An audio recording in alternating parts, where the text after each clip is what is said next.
Welcome, welcome, welcome to the SubHub podcast. I'm MK Sullivan.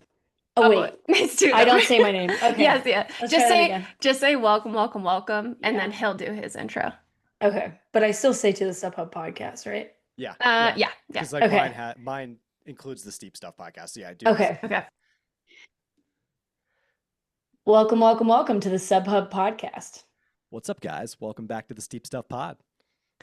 And yeah, that's right. You guys heard right. We're doing our first ever collab between the two main short trail sub ultra. We'll get into that in this podcast, but amazing collaboration between the SubHub podcast and the Steep Stuff podcast. I am Dani Moreno.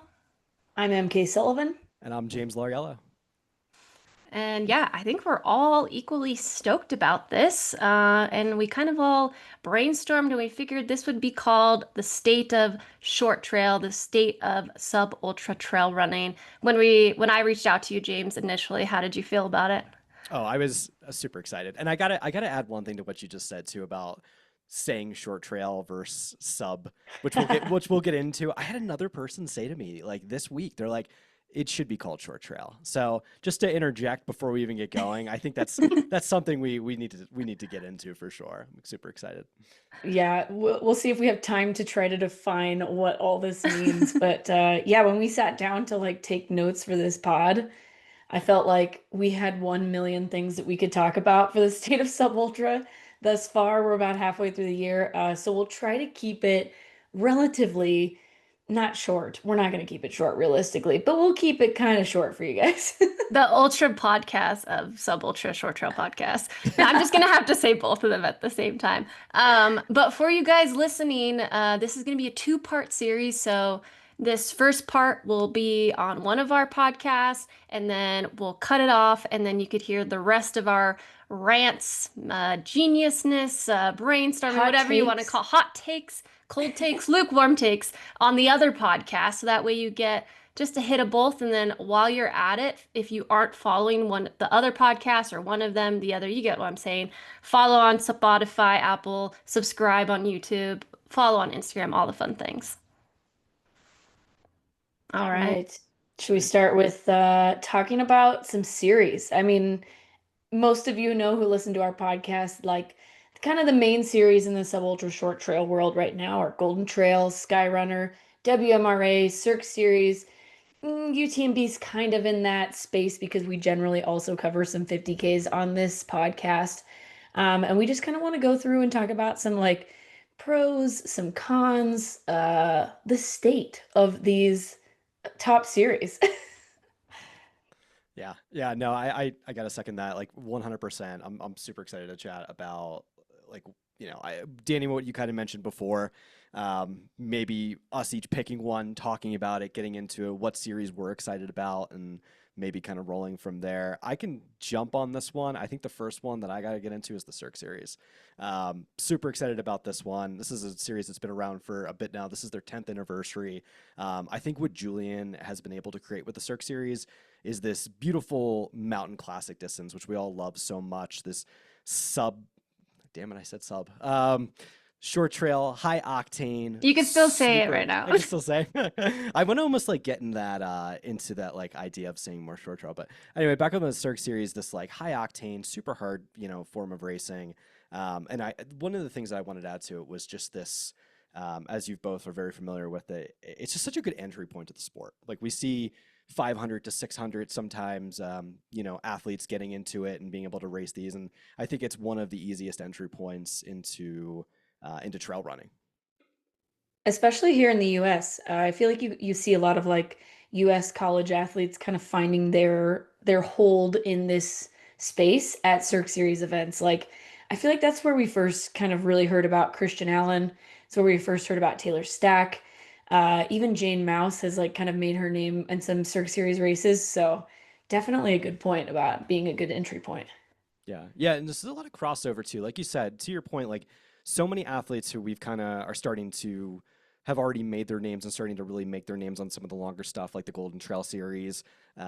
You'll start to see their names, yeah, big time kind of pop up entry point, maybe out of college or something like that, where they're a little trail curious, if you will. They'll race some of these races. Oakley Olson's a good example, who was the 2024 collegiate national title holder on the trail side. Like plenty of these athletes usually, for some reason, jump into the trail or jump into Cirque Series first, and then kind of start moving up into the longer stuff. Yeah. And I do want to correct us. It's Jane Moss because I got a Moss. message from Grayson that we've been saying it wrong. So Jane Sorry, Moss. Jane. Yeah, sorry, Jane. Yeah, it's pretty interesting because I think back to even when I was getting going in trails and like Ashley Brossovin was like, I don't know, a big name kind of like Grayson coming into the trail space, really fast, incredible high school career. Had a little trouble in college, but she's just like, and then she had just hit the trials mark. I'm pretty sure like one of her first three trail races was also a Cirque Series race. And I remember her telling me about it. It's like, to the point that we were just making, like it's just an approachable distance. It's hard, and it's definitely, I think, more akin to European style racing, but I've even been trying to get away from that because we've always had mountains here. We just have always gravitated towards runnable ultras, like as Americans when we create courses. So yeah, I think Julian has done a really cool thing, and I would say, or I would attest that like one of the points of immediate success is that he brought prize money into it. And so from right off the bat, you were making money off of shorter distances. And for people who focused on those shorter distances, i.e. Joe Gray, Allie Mack, it was like, why wouldn't I roll up to these races finally in America where, I can make a decent check and I don't have to like race in the biggest races in Europe and stuff like that. And you can do it like 6 times, 7 times, whatever it is, and it's just such a short season that you're not really taking away from the rest of your season.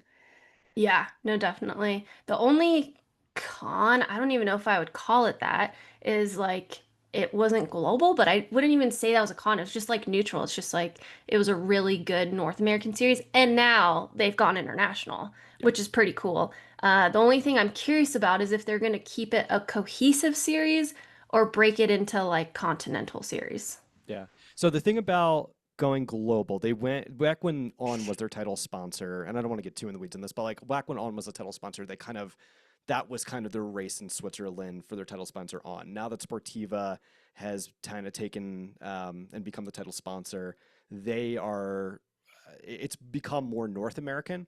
I think the big question I have, and like to your point, like not necessarily a con, I think it's are we going to expand this internationally or are we going to I think the next step, which would be really cool to see, would be a series final where the athletes in the pro ranking can get together, maybe the top 20 or however they want to rank it, and they meet at a neutral location for at a neutral site for maybe an international race or somewhere, and throw down there, and that way with the opportunity for more prize money or something like that. And I think that gets eyes on it along with media and things like that. I think it will continue to grow it into just more of just the premier mountain classic set of distances across the country, if not the world. And I think most US athletes, whether they're like ultra, somebody like myself who's dabbling in ultras but still does some like short trail stuff, I would be so interested in that because you could compete again in this series and not take too much away from like your other events because the races are 6 to 7 miles long and obviously they are hard, but you could do like 3 or 4 of them sprinkled into your regular season, make a little bit of money, compete in a series, and then still do your other stuff. Yeah. Yeah. But also if you're like coming out of college and it is a Yeah. lot, then it's like the perfect entry series or the series you just choose to focus on the rest for your career. And I kind of like that idea, James. It like makes me think of the Golden Trail National Series, which doesn't exist anymore. It feels like a blip at this point. But it was kind of like each continental series happened. And then the top three athletes, I forget what it was, but the top athletes would then get invited to the final. And I kind of like that idea. I'm always a bigger fan of like less is more and like just do what you're really, really good at. And so if they had like smaller scale continental series and then that final, because also when you said classic, it made me think the only classic championship we have is the World Championships.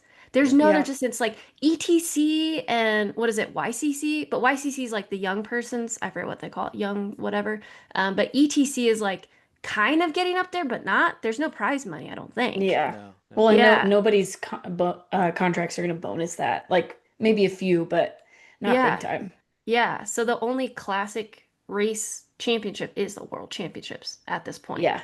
Yeah, Which, with that, I mean, that does give us the opportunity through that race series then to attract more European talent or people from across the world to go compete there. Because if you're, for instance, on a biannual basis when we do Worlds, like it's a good opportunity to go throw down and get prepped for races like that. Whereas I don't know. There just aren't too many of those races floating around in North America other than what we, offer through the Circsters. And to one more point before we move to the next one, just like you can even say like some of these races are just so iconic. Like Aliaska that took place last week. Like wow, like Beautiful. what an insane course. Like I know that they kind of revere that as the crown jewel, but just what a crazy course. So yeah, like there's a lot to offer in North America for races like that. yeah. Absolutely. I can do some Skyrunner pros and cons if we want to get into that. Get Talking a it. little bit about less is more. This is kind of like the opposite. Skyrunner has done a lot of good stuff over the last couple years. I think the pros are definitely one, they're providing opportunities to athletes quite literally all over the world.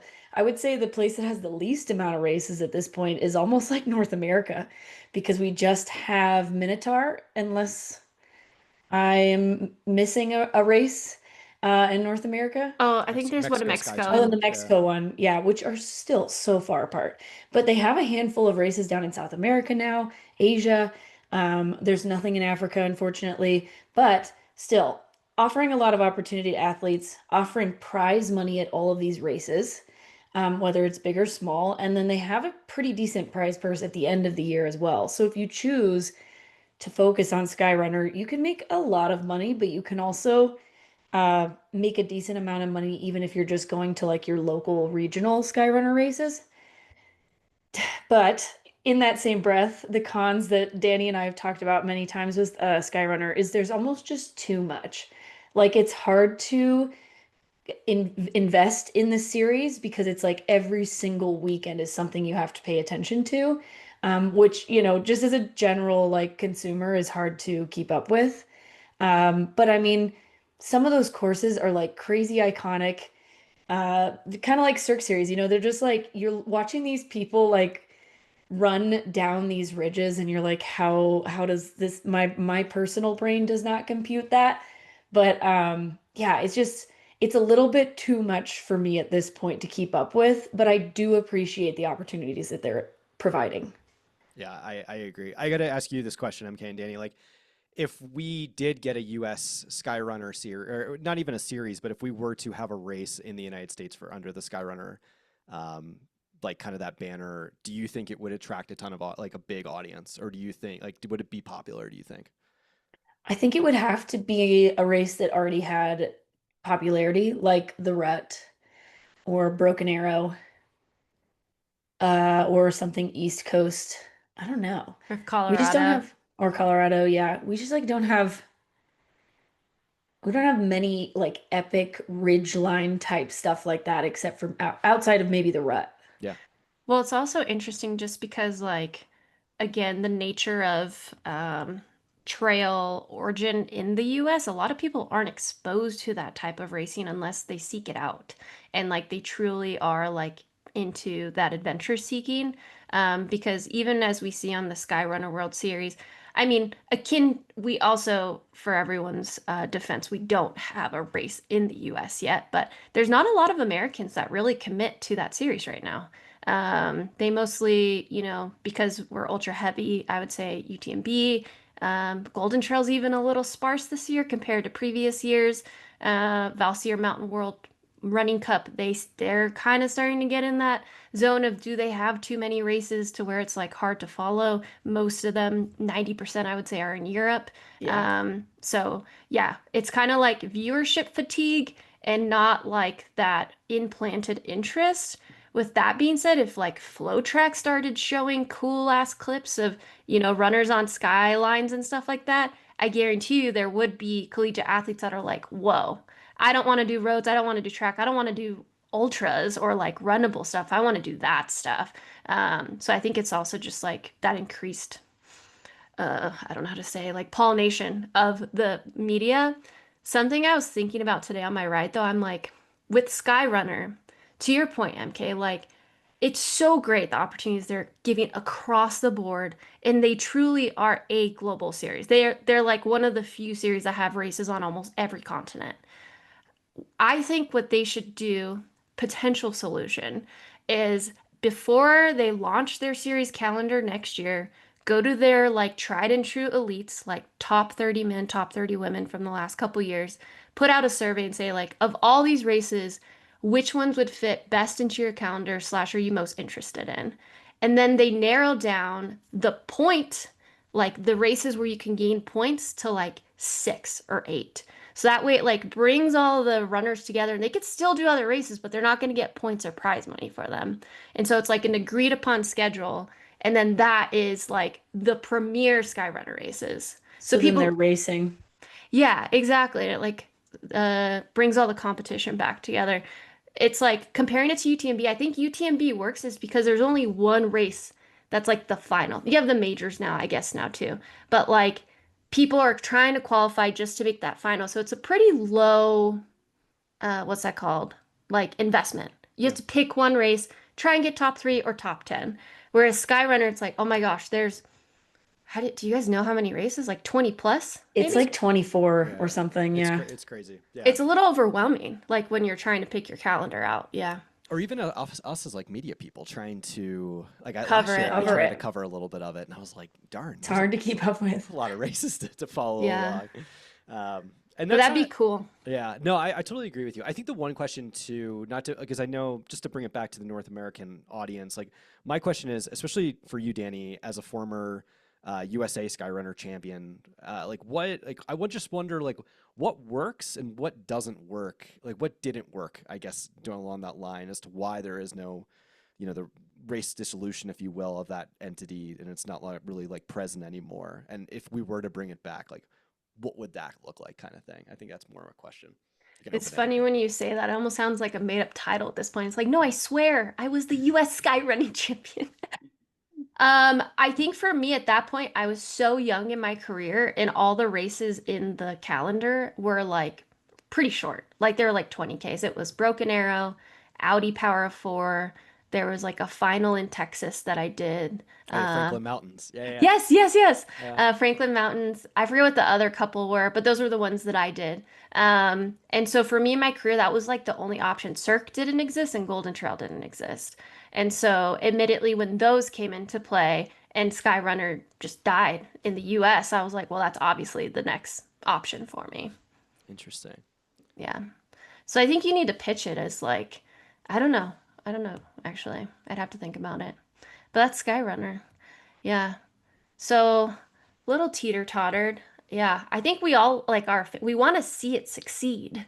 Oh yeah. It's Yeah, because just it's like like a different sport almost. Like it's a it's so totally different sick. niche that's so sick that I wish I was capable I know, of. me too. I I was think like, I everybody wish. does. I know. I was like, if I could be like Karina Carsolio, like Yeah. just crushing those, I would be so cool. So cool. But Yeah. instead I'm just running. Yeah. No, agreed. Oh Um, man. all right, let's switch gears. Golden Trail. I feel like that's an easy one. James, first thoughts, pros and cons. I was gonna give this one to you just because you're Oh, you're Yeah. you're the Golden Trail. I mean, both of you are, but I think you guys have a yeah. significant more experience than I do on it. Um, I think pros are obvious. Like the media is, I think, tier A, like A tier when it comes to like how series should do media. Obviously, it's been a lot of years in the making, but the fact that you can like watch it on HBO Max now is crazy. I think they hit potentially a tipping point. Was it last year when they increased the races to 8 races? And Um, you had to use 4 4 to qualify, and this year they went back to to 3. 3. Yeah, I felt like the shift to 4 races turned a lot of runners off because it was just, I mean, we keep saying it's short trail, but short trail is really hard, folks. It's like running uh maybe not quite a road marathon, but almost there, like multiple times a year. And sometimes beating you up even more, and you're more inclined to injury because of the terrain. Um, so yeah, I think they kind of missed a opportunity, or they kind of messed up a little bit there. And then yeah, the flower format is definitely a point where I think some runners are having some trouble with that, but I get it because they're trying to make that like the Olympic format. Yeah. But It my seems like a number, pro and a con almost. yeah, it's like neutral. My number one like tough with the Golden Trail is just lack of drug testing. That's my main Yeah. thing. I'm like, that would solidify them as the premier series to me if they just did that. And it just seems like such a simple ask. And just imagining where all the money is going, I'm like, I feel like you could find the money to get some drug testing Yeah. legitimately. Well, That's Um, unfortunately, any races that have happened in the US in the past, I think like 3 years have had drug testing. Like I know Mammoth Trail Fest, Pikes yeah, Peak Ascent, Broken Arrow. I don't know about Flagstaff Sky Peaks, but what was the other that's a good point. Headlands. headlands. They Yep. all Yeah, had drug testing, but that's only because the American races were like, yeah. this is a non-negotiable for us. So, Yeah, no, I gotta say, I totally agree on all those things, and I think it's a worthy investment to put, and I think it would attract more athletes. I mean, this obviously opens up a whole different conversation that we can either save for later when it comes to the drug testing conversation. But I think I can't speak for certain athletes, but I think if we had a better drug testing framework abroad, you would see more. You would see Joe Gray probably more. You would see Dan Kurtz probably more. I think there's a lot of athletes that have been very outspoken Yeah. about racing internationally under that framework. So. I 100% agree with that. I feel like I'm one of those athletes that's like, I could take it or leave it because I don't trust many of the people there. So, MK is a um, skeptic. yeah, I'm a big I skeptic. agree. So, I agree. and Yeah. it doesn't, I mean, it also as a racer, it just does not feel good, to like get beat and not have the confirmation that you're looking for. But my pros for Golden Trail is that they are doing a very good job of covering the women's races, either starting the women's race first, having two separate days. They really are trying to like give equal coverage, which a lot of other series, as we know, are not doing the same things there. Big con for me, and I think Dani, your point was like pretty good that they maybe misstepped last year by increasing the amount of commitment that you had to have to the series. I've said it recently, I'll say it again. I'm getting bored with like the same storylines. We have just less athletes this year, it seems, competing in this series. And because of it, like most of the races end up finishing exactly the same way every single time. And I'm just, yeah, it's not as exciting to me.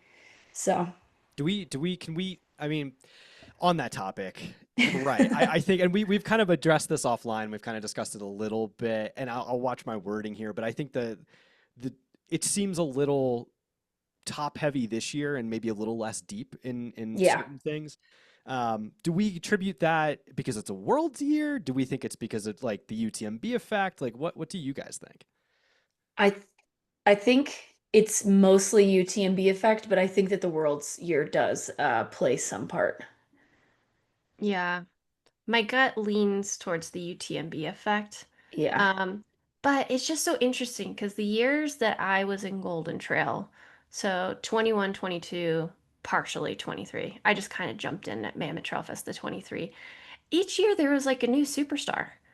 Yep. Um, and yeah, I don't know who the new superstar is right now on the women's side. I guess it would be Valentine, who won in China. Yeah, but like Um, we haven't really seen her since. So, Yeah. yeah. I mean, you could So, make an argument for Joyce, but Joyce was very heavy on the scene last year too. So, yeah. yeah. I mean, yeah, she won last year yeah. You too. know, Tommy and I were talking about this recently because I feel like a lot of the short trail athletes are starting to compete especially in Europe, and many more of the UTMB 50K events instead of Golden Trail or on top of Golden Trail, which makes their Golden Trail races just less good because they're racing 50Ks all the time. And I think it's because UTMB now has so many opportunities for these 50Ks, and most contracts bonus, a podium at a UTMB event, whether it's a major or not. And it's like, okay, I could go get top three at a UTMB event that barely has anybody there, or I could go get ninth place at a Golden Trail event and make $1,000. I think that's a big part of it Yeah. Yeah. because UTMB's spread pretty thin at this point too for qualifying races.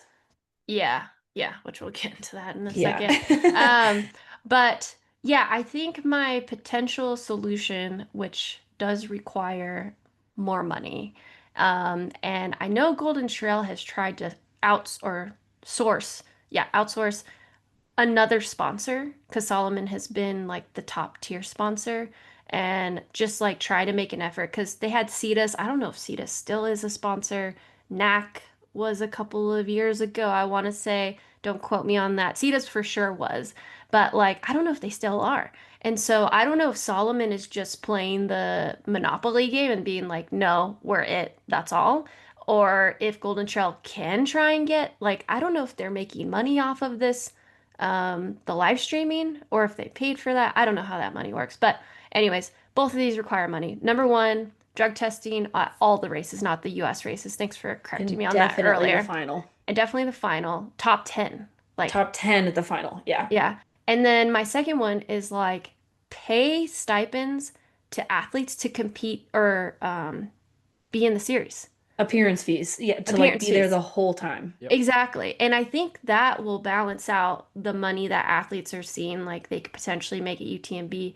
And then suddenly it becomes, I don't know, I felt like when I was in it in 2021 and 22, it's like there were so many character storylines and they did such a good Yeah. job. And I know they're still doing that, but there's always a new face being like, oh, and now we have another challenger. So yeah, I think like having almost like Grand Slam track, like you're contracted through the whole year. And then if you show up and make a splash, you can also get a contract, Yeah. adjusted. Yeah. Yeah, I have one question for you, Danny, because you kind of hit on this earlier with the national series. Is there any reason as to why that disappeared? Was it just not getting as much eyeballs? Like, I do we think know it's what money money? because I think there used to be like an incentive, right? Because you got sent to like the final or and they helped pay for you and stuff. And my guess is that they just don't have the money to continue to do all of it. Yeah, because that could have been a Yeah. great feeder program for them to get more of these athletes, the up and coming athletes that would be, might be drawn more to UTMB, but to kind of pipeline them into the Golden Trail. Totally. I mean, I can't imagine how much money that was though when they did two finals. And then that was the year Lennox won. You Yep. Yeah. remember that? Janelle Links and Darren Thomas. Yeah. Oh, he won the Yeah. men's side? Yeah. Wow, I didn't even realize that. And then the following year, I think they all went to the same place. Yep. Madeira. Yeah. Wild. Well, that's Golden Trail. All right, let's keep this rolling. Let's do UTMB. You want to do that one? Yeah, I feel like, do you have any strong opinions about it that you want to start us off with? I have a Uh, couple, but oh, I mean, I'll let you take it away, or you guys. okay. Let me start. Okay, initially when the whole like top three or whatever, I was one of the people that was up in arms where I'm like, this is dumb. Why the heck are we doing this? As time has gone on, I kind of get it, and it like my argument is that it's actually working. And I didn't expect it to work. I was kind of like a naysayer. I'm like, no one's gonna like jump in those races and stuff. But the fact that they've made so many races now, so I will say like kudos to them on that. Um, I do think they need prize money at more races besides just the majors. I think that would help tremendously, even if it was like a couple $1,000s here and there. Um, and the finals, I feel like need to be way more money than they are. Yeah. and I I like. would, Oh, oh, sorry. I was just gonna say to second that, I think that a major should be more than like what is it at this point? Like a third of the prize money of the final. Like I feel like it if you should want be to make like it a big half deal, at least. yeah, that'd be cool. Yeah. It Yeah. kind of is though, because I got I guess it's half. 5,500. It's half for the short 100K and less distances, but it's still only 6,000 for the 100-mile distance, and which UTMB is 20K, I think. Gotcha. Okay. Interesting. Yeah, and like to add to that, like even like going down to like Speedgo. I mean, we kind of addressed this offline before we were talking about, just like their prize money in general. Like while not a North American major, that's such an iconic North American race. And when you're comparing the prize money to say something like a Broken Arrow 46K or even the Rut 50K, it's still a several $1,000s less, or if not 1,000 less. So Yeah, I think all around it would be cool, and much better for the sport to see more prize money in there. Yeah. Um, Pros of UTMB, I would say I'll second that they have offered a lot of opportunities to athletes that are not in Europe, and like North America, kind of like Skyrunner, but I do think they could do more. I think that there should be some sort of like financial incentive or something that helps these athletes get to these races. Like you Yeah. qualify for the final and you still have to pay to be there. It's just like Western states. It's like you're still spending all of your money to like go to this race, whether you qualified or you got in through the lottery, which is kind of unfortunate. Even if it was just like you don't have to pay for your entry, but you still have to pay for your like flight or whatever. I don't know. I just feel like there needs to be more incentive to like help get those athletes to the final that aren't sponsored, don't have just income that they can spend on this kind of stuff. My biggest con with UTMB is the ranking system. There is literally no transparency, no help like on a formula of what we're looking for, what we're working with. There are plenty of other sports that have ranking systems like this, and UTMB basically has a monopoly over everybody's rankings, which is crazy to me, but mostly it's that it's not intuitive and it's not transparent. I was talking to a friend about skiing rankings recently for Nordic skiing, and he was like, yeah, I mean, you could basically do the calculation on your own because you know exactly what they're looking for in terms of like times and stuff. It's kind of the same way with like world athletics, or even just like as simple as a decathlon, where you know exactly what you have to jump in the high jump, what you got to run in the 800, to like get a certain amount of points. We need way more transparency in like why do these numbers matter? Because right now, to me, they still feel like silly little numbers that unfortunately rule most of our lives. Yeah. No, I agree with that. That's actually a really good one. I like that topic a lot because there's a lot of races that don't get factored in. Like for instance, none of the Cirque Series races weigh into UTMB index. There's Yeah. quite a few races like especially on the North American side that don't even get thrown in there. So yeah, I struggle with it. I don't really like what they. I think there needs to be some sort of better framework put in so that way like it can be a little like it just needs to be more transparent, more fair. Or more independent. It has to be one of the two. Like either it needs to be a completely separate, not race affiliated organization that's putting together these point systems, or UTMB needs to like tell us what the hell they're doing. Yeah, yeah. No, it's so true. It's weird to think that one series makes your score for any series that's inputted into the system. Yeah. Like it almost should be given back to ITRA. And Yes. like ITRA is the Or central. like WMRA because they're like World Athletics Associated. Like if we want this to become like an Olympic sport one day, obviously it's going to be this whole weird nuanced thing, but like you have to have a ranking system for people that makes more sense and is more like obvious. Yeah, because right now there's ITRA. I mean, there's so many ranking systems. Yeah. Like, I don't know about you guys, but like I'll get tagged in something and be like, you got this many points. I'm like, from where? I don't Where know. was I? What did I Where do? was I? And yeah, no, I couldn't agree more. Yeah, it's like if you got a FICO score and you banked with Chase, but Bank of America was in charge of like your credit score or something instead of the FICO thing. Wow. Yeah, Yeah. nothing matches. It's like a credit score. That makes sense. Yeah. Yeah. Interesting. Even credit scores don't make sense sometimes. So. Yeah, credit scores. You're like, I paid off my loans and my score went down. That's Love that. exactly Yeah. UTMB index. It's like, I beat the course record by 10 minutes and I got 50 less points. Yes. What? That makes no sense at all. Uh, What do All you right. we could probably talk about that for a long time, so we should probably Yeah. do we want to Oh, move on from UTMB or do we want to stay on UTMB? if move you've got on. Oh another yeah. If you got one point, more thing. I just shoot have one. it. My one. I have two. Like I have a pro and a con. I think the pro is more of an open-ended question. Do you think the athletes are given a more of a stage to make a name on through UTMB just because there's so many races and so many opportunities to put their name out there?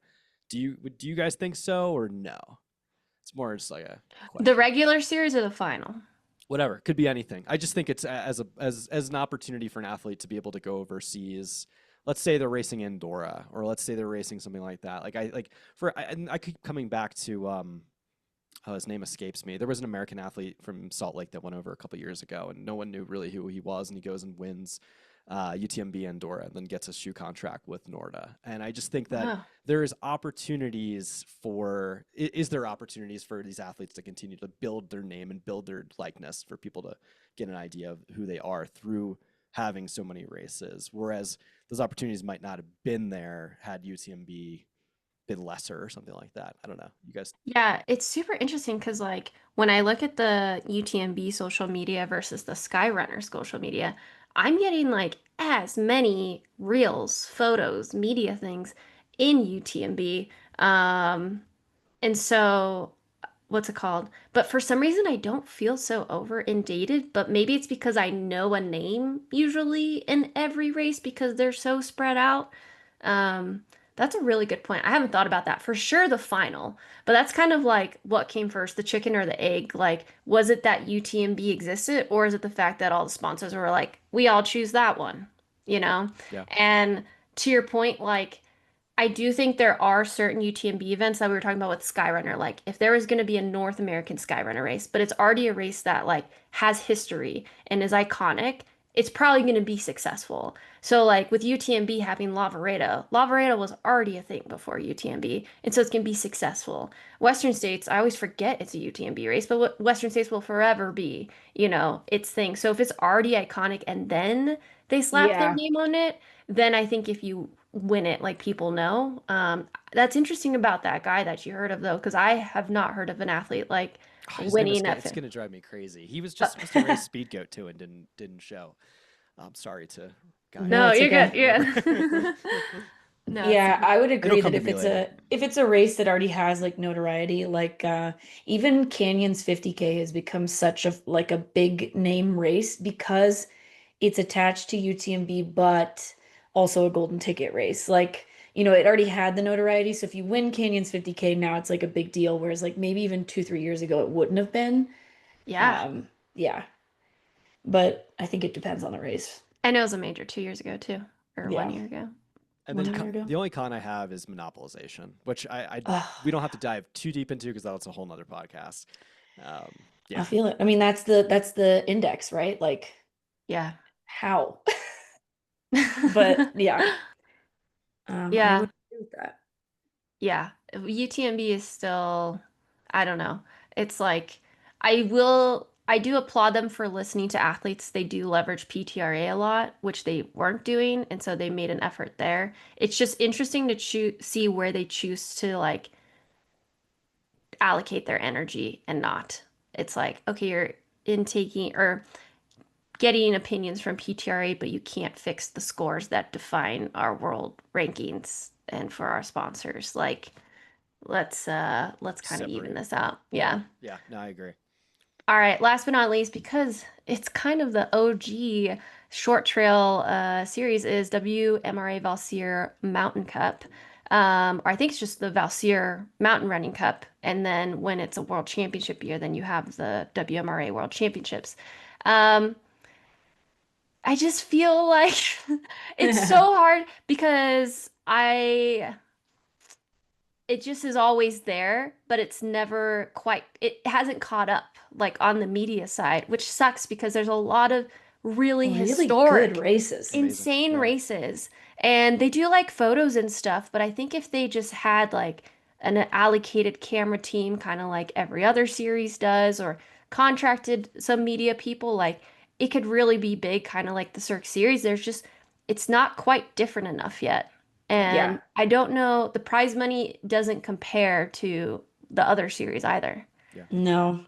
Because obviously, like a huge pro of WMRA is they have so many cool short races and a lot of uphill races, Yep. which, we'll talk about in a bit. Like we all think there should be more of anyways. And it's like WMRA already has all those things, but it doesn't seem that they have the resources to like bring a ton of athletes in. I go back to the same thing with whereas Golden Trail has done such a good job at audience capture, particularly on the American side. Like I think short trail in a lot of ways might be synonymous with those. I don't want to call them normies, but just normal people in the sport. I think Golden Trail is 1-to-1 when they think of short trail, right? Whereas I think WRMA could do such a good job at audience capture for the North American audience. Like it needs to be, whether it's through that social media channel or doing something to get more American athletes out there, which I think like you've seen Christian Allen. We've seen quite a few athletes go out there, but only those like really in the know, like know what races are even in that ranking or in that grouping. So yeah, I 100% agree with that. Yeah, because like Broken Arrow was a Valsier Mountain Running Cup race this year, Yeah. but to the normal viewer, they probably would have had no idea unless they like happened to know what the emblem meant. Yeah. Um, yeah, so Yeah, because Sears and All is also one that's always on there. yeah, it's on it this year too as well. Mhm. Sick. Well, those are the series. I just want to do a quick ranking. We started with Cirque series. Just rank it like 1 to 10, 10 being the best Cirque series. And Comparing it to like other series or yeah, or just like itself. So like I would give Cirque series like a 9 out of 10. yeah, same, Yeah, I was same. gonna say 8 or 9. Yeah. Okay, Skyrunner. 6.5 to 6. 7. Yeah, same. Yeah, Yeah, I went to 6 too. Golden Trail World Series. this year it's probably like a 6.5 to 7 6, for me. Yeah. I'd say 6. Yeah. 7. I'd probably say like 7 to 8. UTMB. 7. 7. Yeah. I'm gonna go 6 again. Okay. MK, I'm telling you, MK is I'm straight, feeling straight brutal these shooter. days. Yeah. And then Valsier Mountain Running Cup.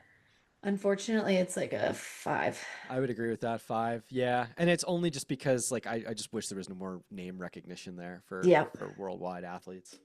Yeah, I totally agree. All right, you guys, that's comparing top series.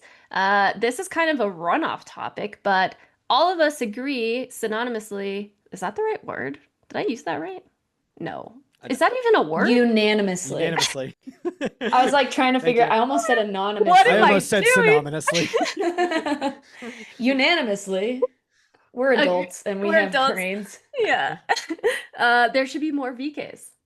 We Yes. need more VKs. And this is kind of more, I guess, in North America because, like I just said, there are so many uphill races in the Valsier Mountain Cup stuff. But we just like, we have like 3 uphill races in the US, and it's just not enough. Like, uphill races are so fun, and you can do so many more of them without the same like downsides of just running a regular race. Even like a Cirque series where you're hammering a downhill for 3.5 miles. You just run up, maybe you take the tram down, maybe you do a little jog down. Uphill races are awesome. I love how you said there's 3. There's definitely more than I 3. know there's definitely more, but 3 there's like like three 3 Yeah. that known, like super that are known known. ones. Yeah. Yeah. What are you thinking when you say that?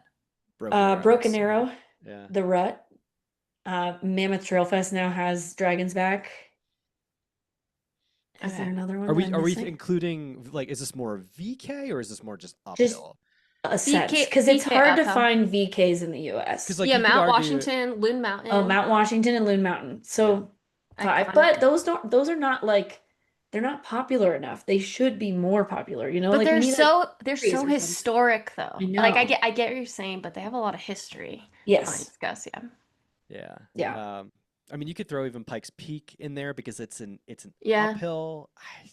But I mean, there's a new Washington race, the Mount. I don't know if it's pronounced Mount Si or Mount C. It's SI. I think it's the way it's spelled. VK, which is like an actual VK and like less. I think it's like 2 miles, with like 3,500 feet. So it's like pretty darn close or a little bit over.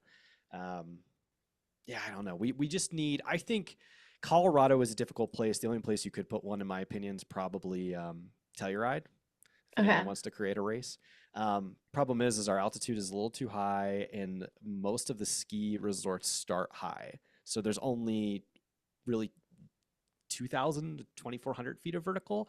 So to put an actual VK, there's not too many spots you could do it. Yeah. That like have like a ski lift where I think of like, all right, what's the logistics here? Like we're gonna have to have a way for people to get down. So if you don't want to jog down, we have to have a lift. It's like hard to do in Colorado.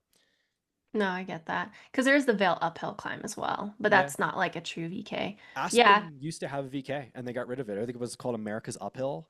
And I don't know why it never came back. So I wish that's like a perfect VK. Yeah.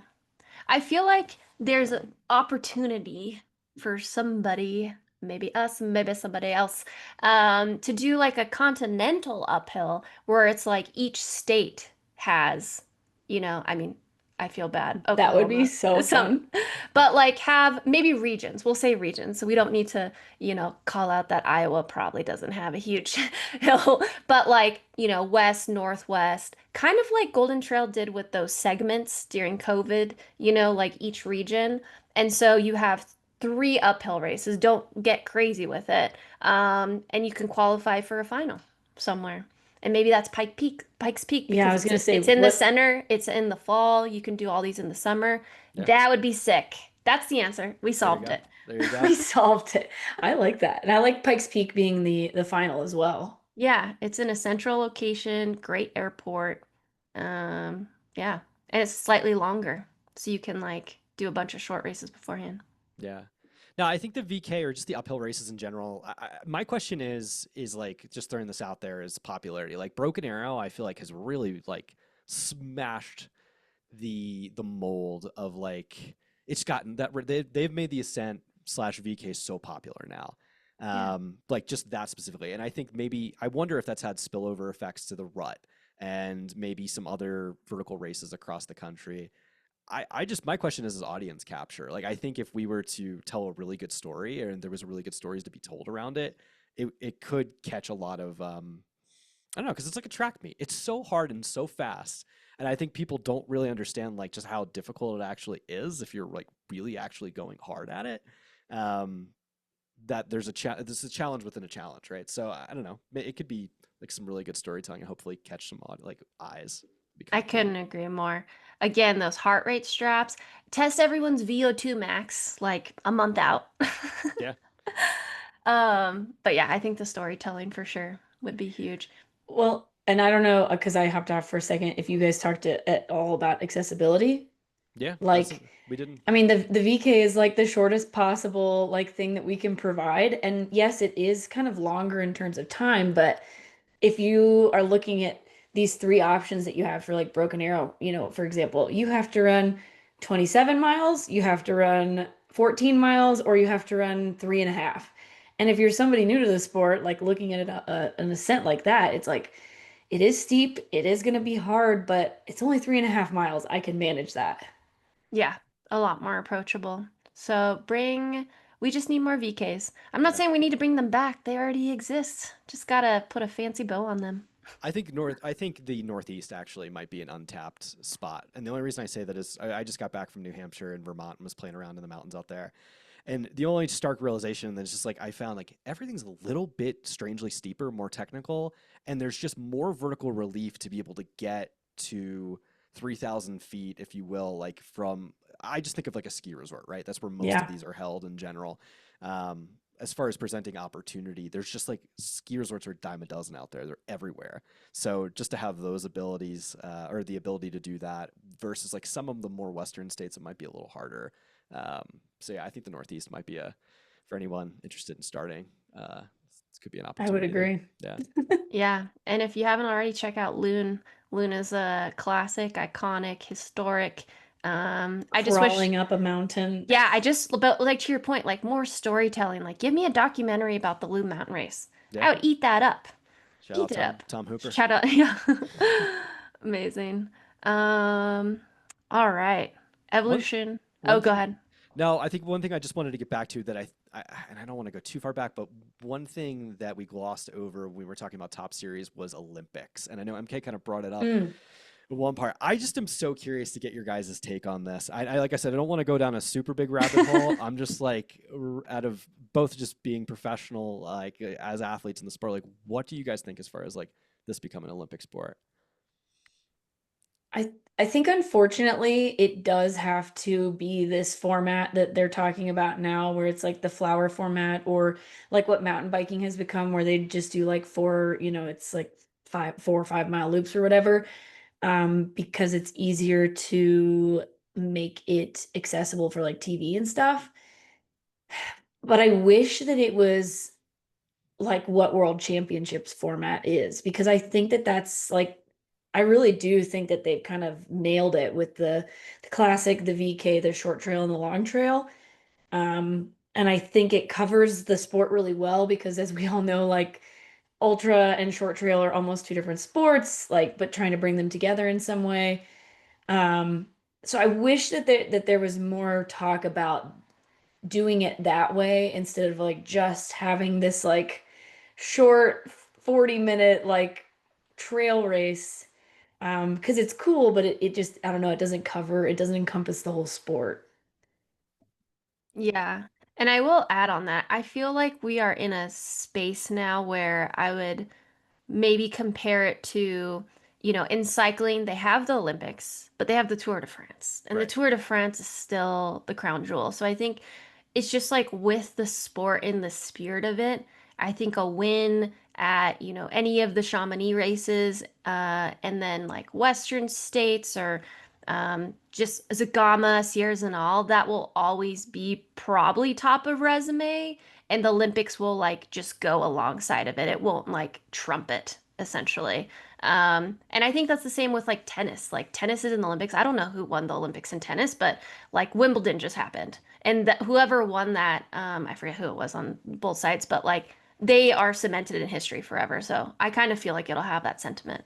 Yeah. I like that. And to piggyback off, I think the where my brain goes is I think about money, right? And athletes in our sport don't necessarily have long lives, right? It's a pretty tough sport to make it in, and there's not a ton of money. I think about it like this way from an Olympic perspective, where most athletes in the Olympics, there's no money to be made off of the TV rights, right? You're just on television. The only thing I could hope is that if it does become an Olympic sport, that will attract more big money sponsors into the sport. Therefore, more athletes will have the ability to make full-time livings, and it will grow the sport that way. Because I don't know, I just think about it from a career perspective. Like it's hard to do it, but it can be done. It would be nice if it did become an Olympic sport that there'll be more of an opportunity for athletes to really professionalize in a lot more ways. Yeah. It's kind of like I tell somebody I podiumed at whatever race, and they're like, cool. And I'm like, oh, and I've also been a four-time Team USA member. And they're like, wow, that's so cool. Whereas like I see some of my other achievements as being of a higher tier. When, because whatever, I didn't place at the World Championships or whatever. And so, yeah, I do agree. It would probably bring other sponsors, but it's like within the respects of your sport Right. if you do win Western States, any sponsor that's like really into trail running is suddenly like, we want a contract with you. We want a contract with you. We want a contract with you. So, yeah, it is pretty interesting. It'll be interesting. I don't know if we're going to be in the Olympics anytime soon, though. It's just like there's no agreement, like Yeah, there's a across the lot of board. argument, yeah, and even within our own ranks at like the PTRA about like what Yeah. Do like we even get does like an doing the yeah, like an out of season testing pool and stuff like that? There's so many Yeah. things. that's the other thing is like does this sport have the money to cover out of season testing, which is like a big requirement. Which I was laughing. I don't know if you guys saw this, but Cam Smith, I think he got married, and then Yeah. like the next Yeah. day he got drug tested. And I was just laughing. Yeah, I thought Shout that out was to pretty Cameron cool. Lynn. Which Yeah. that's probably because he's on the skimo team, right? Yeah. Yeah. Yeah. Yeah. I'm like, Cam's clean out here. I'm like, Yeah. we should do everybody else. Honestly, what a dream. I wish they were just showing up to my house randomly and drug I know testing I'd me. welcome them in. I'm like, Kind you Yeah. of want some cool, right? coffee? You want some Kool-Aid? Thank you so much for coming. Yeah. I appreciate everything you do. Here's my Yes. pee. Yeah, exactly. Or my blood. That's so much easier. I don't know if you guys have ever done the blood test before races where they just prick your arm instead of peeing post race. 10 out of 10. Oh Way wow. prefer that. So much easier. Nice. All right, let's keep it going. I put this evolution of big races over time. This is more so like the popularity of races, i.e., I was thinking of Broken Arrow and like how that's increased, why that's increased Drastically. versus like Mount Washington, which we were just talking about, like more recent in the sport, unless you're living on the East Coast, like most young athletes aren't eyeing that like they used to, or really strong climbers. Like I'd love to see Anna Gibson go out there, but she's got her eyes on Golden Trail, you know? So yeah, just evolution of big races over time, both in the US and then I was thinking internationally. I don't know how to make this like a short discussion, but I was just thinking about what's it called? Like Zagama, the fact that Killian has won it like 10 times. Why? Like he's an incredible athlete, but like the competition keeps getting deeper and deeper. And so anyways, does I that think, spark anything? well, I think a good question that James actually asked when we were kind of like spitballing this was like, when is does a race have to be a part of a series at this point to be successful? Yeah, That's the question, that's not a what I million said. dollar question. No, and I gotta say, like, I think we've gotten to a point, and I think I feel pretty confident in saying this, like, especially now, like, being on the Pikes Peak board, like, the flat answer, especially for a race as historical as that, is like, if you're not part of a series, like, you have massive fall off in the following years, and it's like, obviously, it's a gigantic honor to be part of something like the Golden Trail Series, but in the years following, do you have to make a decision as an organization? Do you go back to being the same grassroots event it was in the 1980s and 70s, and before then, before Skyrunner, before Golden Trail came along, or do you move forward with a new racing organization to try and join a series? Because and I'll say I'm sure Mammoth Trail Fest, while I don't know Tim super personally, I would imagine maybe going through the same thing and trying to figure out like what do we do next after Golden Trail. Because yes, I would imagine while there is immense popularity there, it's not quite the same as you will get with a Golden Trail series. So I would argue that the series is really important in today's day and age in our sport. Yeah, and I think that's kind of like a pro and con of just professionalization of the sport in general, because most athletes' contracts are covering these series. And so it's like, when Pikes Peak leaves Golden Trail, like your contract probably says Golden Trail race top 10, not Pikes Peak Marathon, Mammoth Trail Fest, like all these races. And so it's like you look at your contract and you think, oh, well, shit, I actually don't have time for that this year because I need to make a little bit of money before I do this race or whatever. And so unfortunately, yeah, I agree. I think a race almost has to be a part of a series to be successful in a way, and maybe not successful is the right word, because I think like something like Mammoth Trail Fest, Tim's probably going to be doing just fine this year without Golden Trail because Yeah. it kind of just brought in like that small like elite field. But that's not the case for every race. Yeah. There's definitely like the festival vibe that brings people.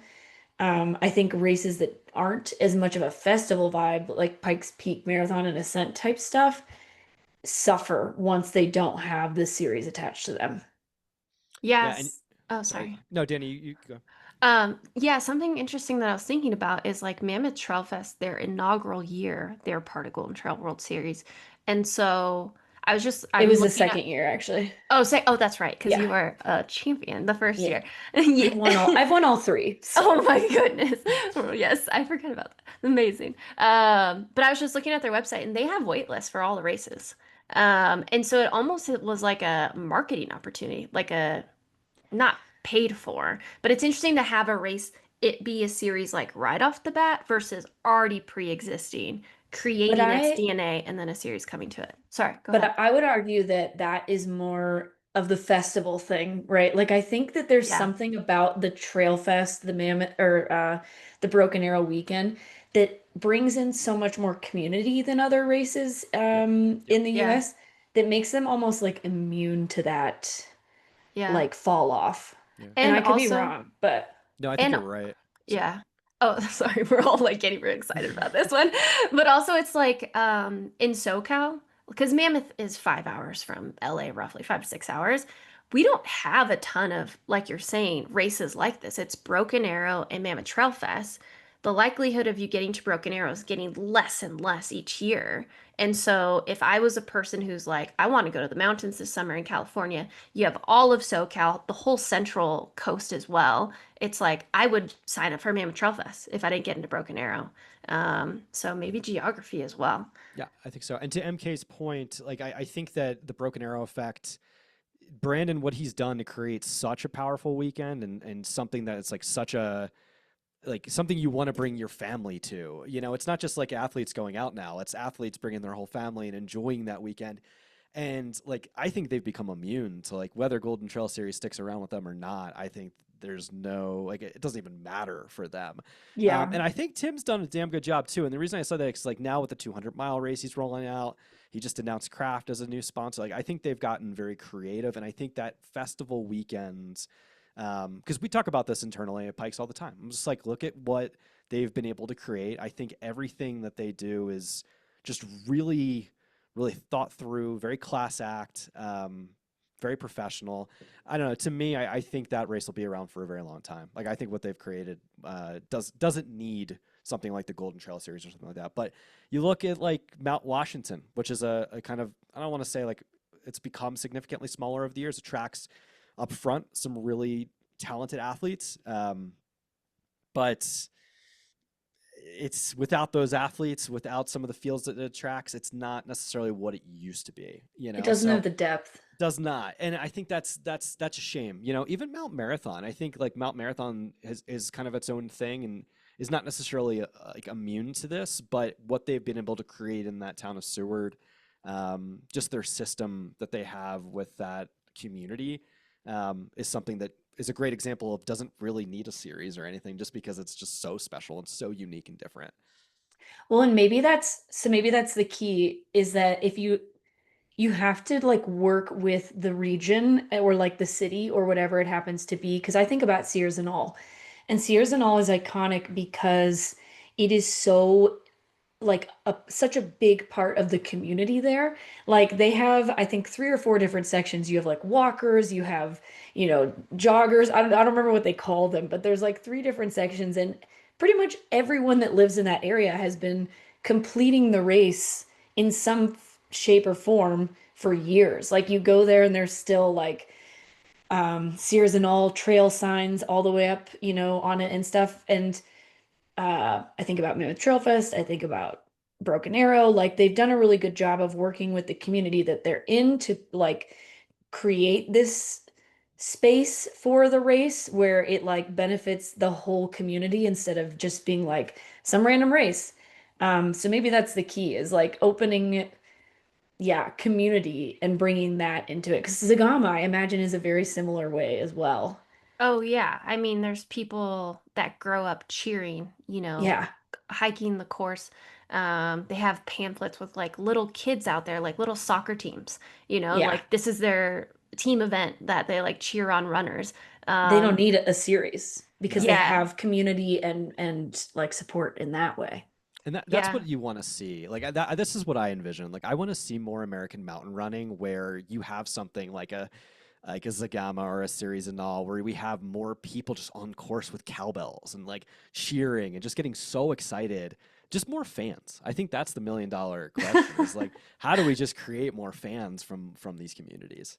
Honestly, Yeah. seeing the escarpment at Western States this year because they opened up the trams and people were able to go up there, like such a cool thing. Like you just have to offer those opportunities to community, I think, and they're likely to take them. Yeah. Yeah, I wrote this down. I don't think we meant to do this intentionally, but it's kind of what it evolved into. But we started with like what makes a series great or like, pros and cons, and we've almost narrowed it down to like how can you do that at the race level?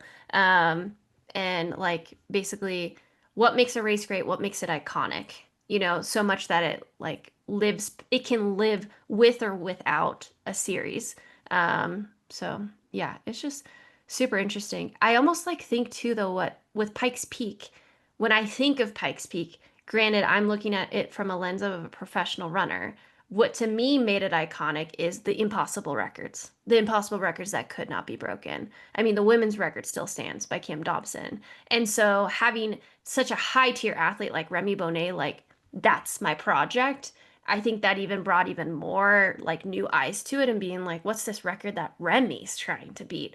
And so I was trying to ask myself, like, can a race be iconic without elite presence or like professional presence? Because that's a lot of the visible storytelling. Or is it like just really, really good storytelling when it all comes down to it?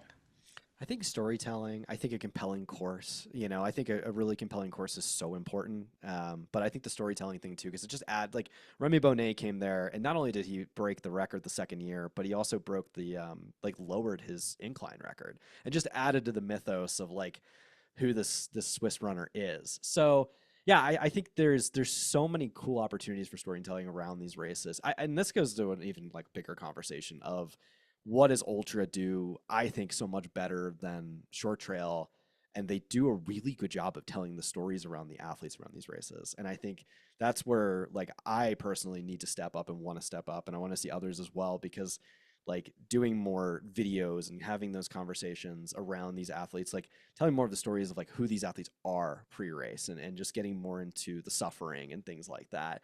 Whereas I think it's the relatability in a lot of ways as well. So Sweet. Do we want to dive into any more on that? I feel like we kind of, No, I yeah. feel like this is just a one-liner as we want live heart rate data. yes, yes.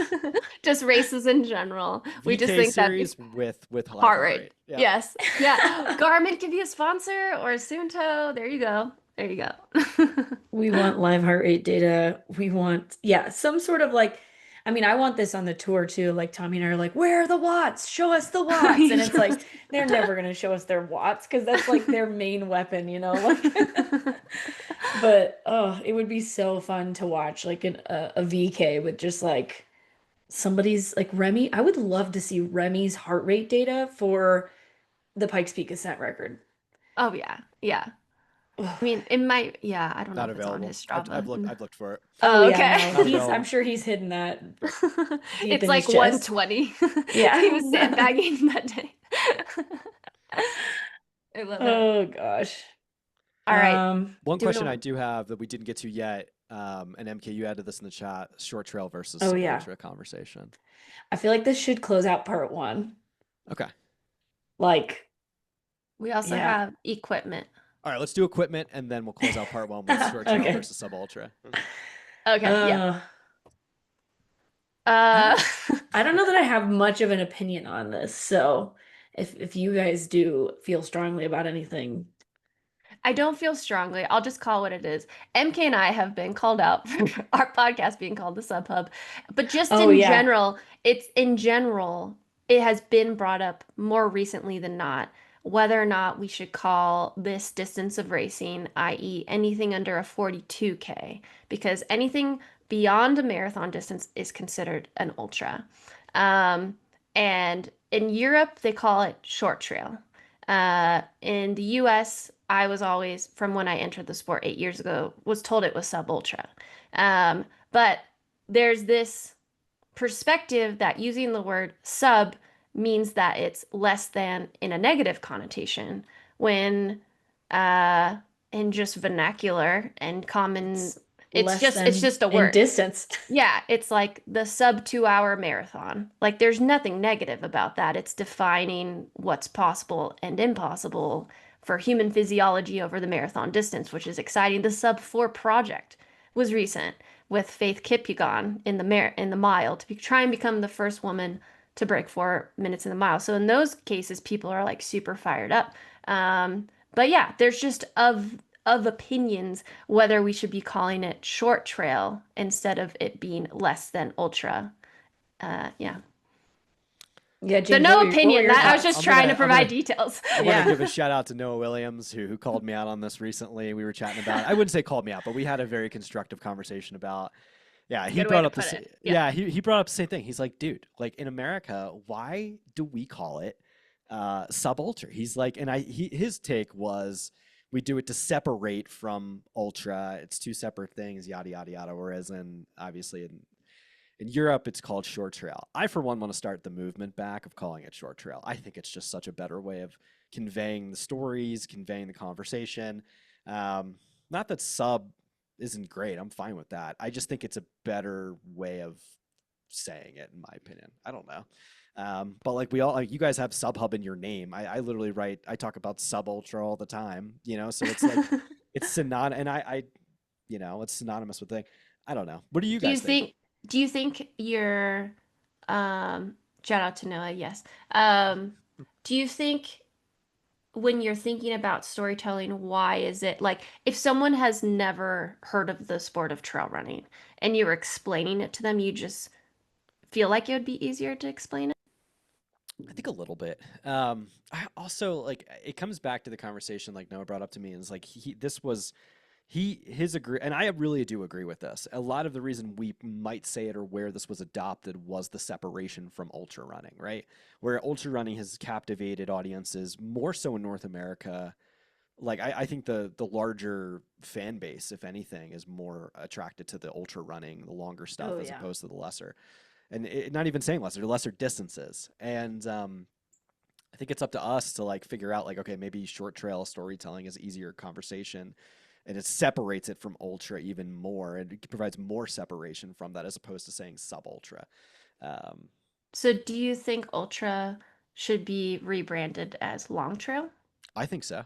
I think Do that's what you it should be think called. Long do you trail versus think short trail. podcasts will start calling it Long Trail? I would be of the opinion that people in the ultra who are like super ultra fans, because I mean MK and I have heard before sub ultra being called the JV squad, which was Which don't even really get me just freaking don't get us started. started. Very just tells me they haven't really been in the Paid sport. But attention. yeah, but like ultra is such a cool word. It's kind of sexy.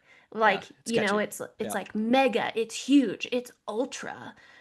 And then we're in the short trail space. We're like, no, let's all be on the same page. You guys should call it long trail. I think it'd be like, no, why would we call it long trail? My my vote for sub ultra is just that it covers more of what we're talking about. Yep. Because I have like my aunt, this is something that I say all the time, and I'm sure you guys have said this before. They'll be like, "Well, how far did you run today?" And I'll be like, "Oh, only 10." And they're like, "That's bullshit. Like only 10 miles, like that's not a short run, right?" And so I just imagine telling someone who's new to this sport like, "Oh, well, a 42K is short trail." It's like that's not a short race. It's less than an ultra. It's sub ultra, but like a short trail race in my head is like the VK and the classic distance. But that could be our American perspective too, because it's Yeah. like so ingrained in us. And I've also had this chat with other folks. Like Michelino loves to call it mountain running. He says mountain running is different than trail running, and like I I agree think with there's a that. Yeah. distinction on that. And it's like, well, But what like is that? Like, is that a plenty of subcategory? there's plenty yeah, it's like in the sub ultra category because there's plenty of like trail races in the US especially that are short trail that are definitely not mountain running. Yeah, Like most US races. Yeah. But like Cirque Series, Mountain running for easily mountain sure. I'd running. call that Yeah. mountain running. Yeah, it's definitely not a trail, or like it's yes, it is on a trail, but it's not. I don't know. When I think of trail running, I kind of think of something a little bit flatter, more buffed out. I don't know. It's Anything in California pretty much. yeah, But I yeah, will say, like, explaining this to like my aunt, yeah. she'd Yeah. be like, that's all mountain running. That's all hard. Like, Yeah. in Yep. my perspective, you're going uphill, that's mountain running. And I'm like, no, that's trail running. Trail running. Let me ask you guys a question. I don't know if you've ever felt this way because I know have covered some 50Ks and stuff like that. Do you guys feel weird covering 50Ks as well? Like I feel like, oh, this is out of my niche. Like when I was talking about Speed Goat last week, I felt a little out of my niche, even though it's just 4 miles longer. Like than what like than stuff that I normally do. Like I don't know, but it's still like technically ultra. I don't know. Yeah. Yeah. I mean, Danny and I feel like both kind of, at least I came into the sport doing more 50Ks than like short trail stuff because that was what was available. And so for me, it just like makes sense. But also, it's like unfortunately the redheaded stepchild of ultras for some reason. Like they're like, oh, a We 31 don't claim mile them. Yeah. race. Yeah, I feel like Like we could how claim that. short? Yeah. Yeah. Yeah. So we try to give it love. Yeah. Yeah. I think we nuance it. We'll say like sub ultras and 50Ks to like Yeah. still create that line. Or we're like, hey, we're going to give the 50K some love, even though it's not Because sub if ultra. you run a 50K, you damn well deserve to call yourself an ultra runner.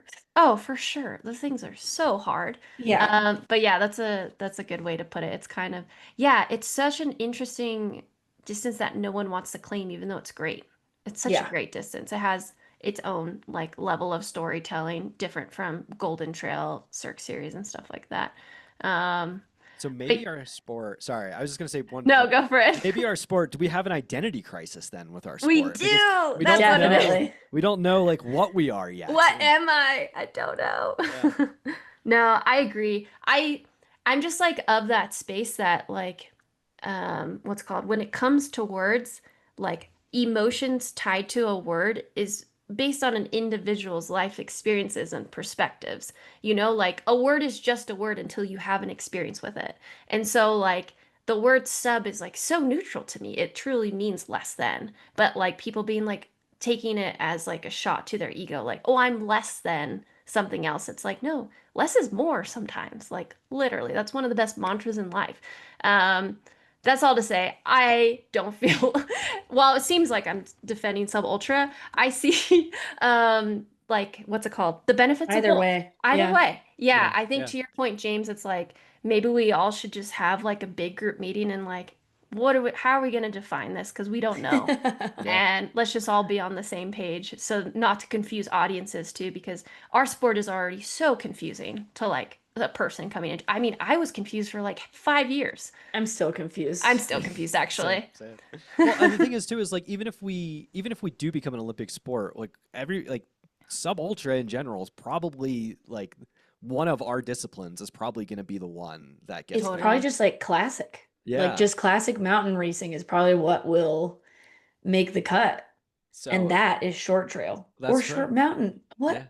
Who What knows? is it? We don't I know. know, short trail, short classic We mountain. need a committee meeting. We need a Yeah. committee. We need to just whenever we get like a governing body, Yeah. we need to just coin the phrase and call it what it is. But it almost should go to people who aren't into the sport because we're so close to it. And like I said, we have emotions already attached to certain things and, you know, certain camps. So almost go to like every other sport and be like, to you, what would make the most sense? Like when you see short trail, what does that mean to you?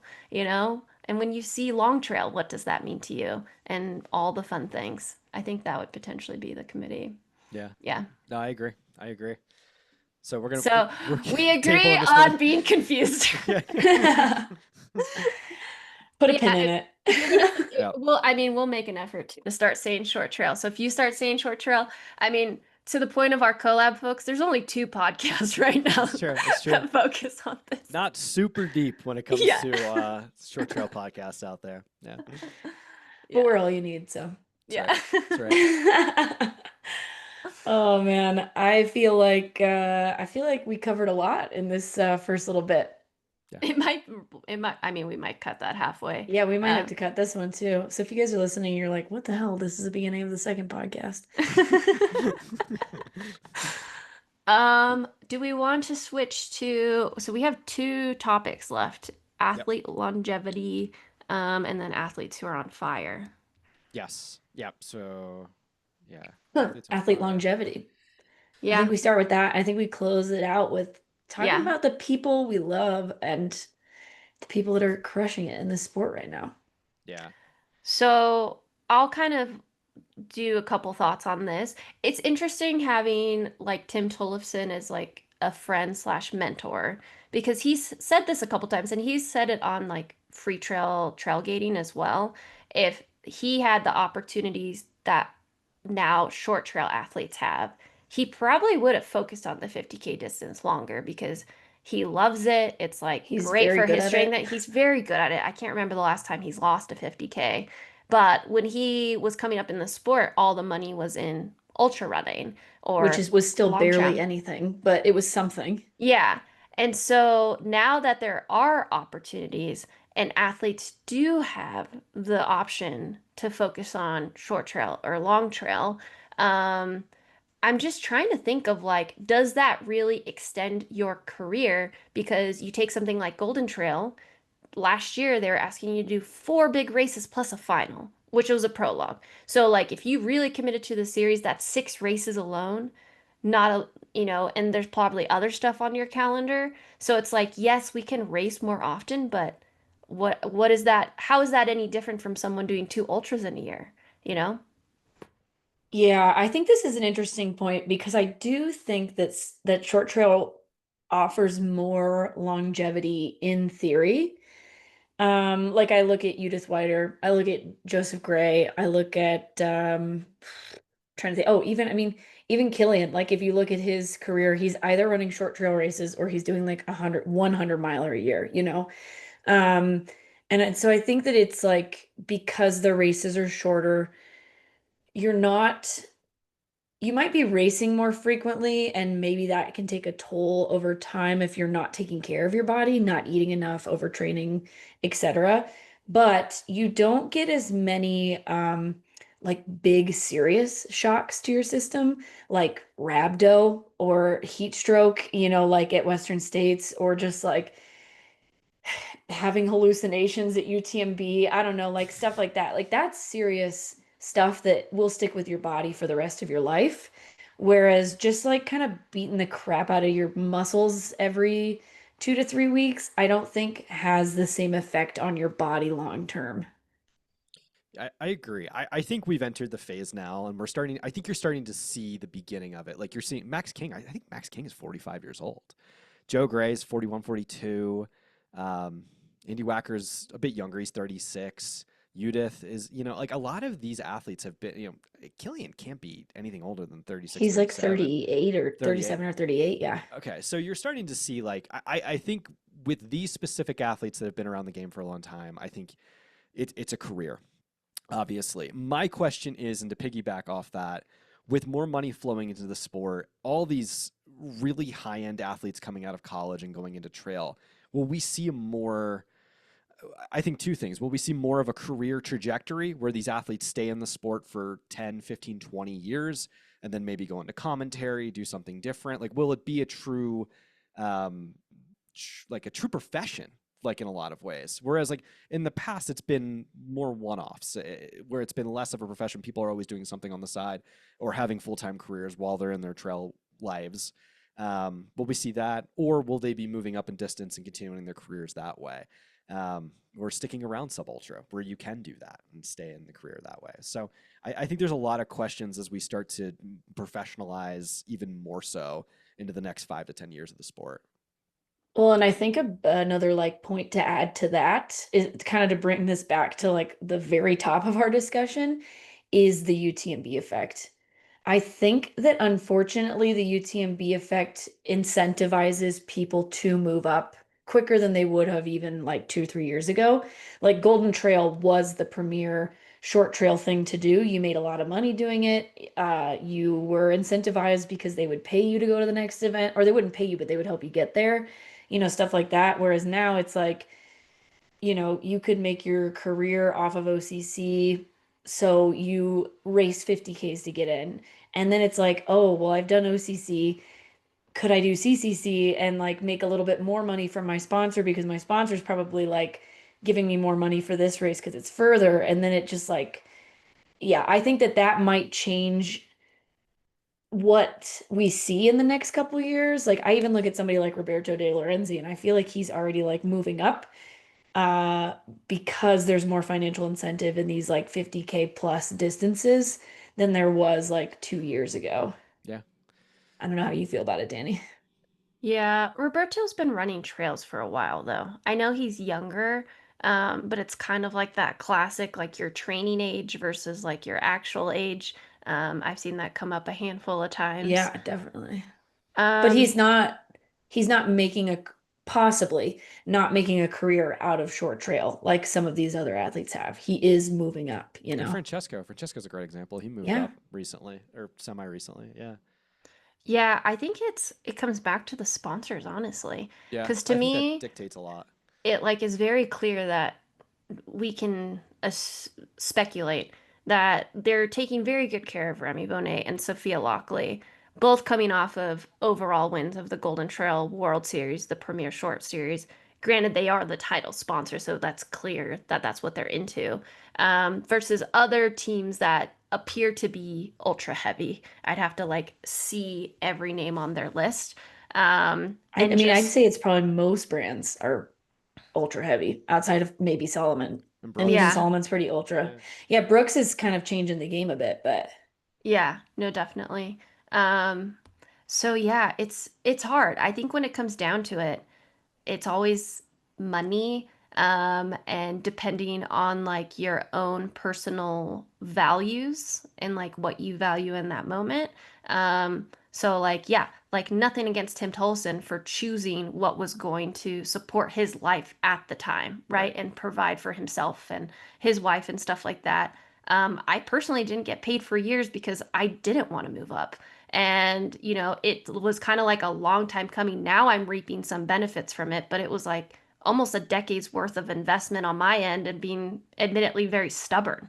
Like, you know, 8 years in, I'm finally running further than a 55K.